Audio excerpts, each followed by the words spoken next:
गत राति बलांगीर जगन्नाथपड़ा रामलीला राम अभिषेक मंचस्थ होगा सह चलित वर्ष रामलीला नाटक समाप्त होईची।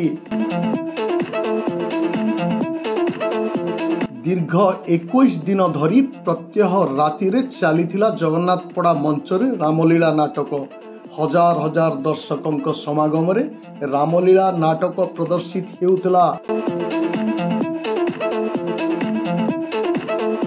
यही रामलीला नाटकर गुरु बालमुकुंद बेहेरा निर्देशन रे चलीथिबा नाटक रे बहु उच्च शिक्षित युवक अभिनय करुथबा बेले एथिरे रावण भूमिका रे अभिनय करुथबा जने सुनामधन्य डाक्टर हेउचंती रुद्र नारायण पटेल।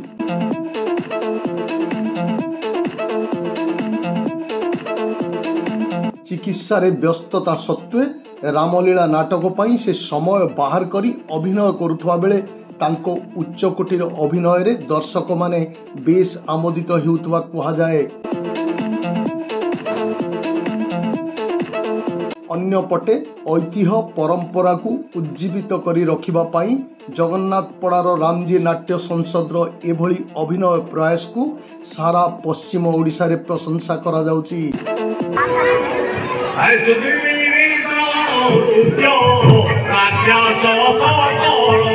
राज्य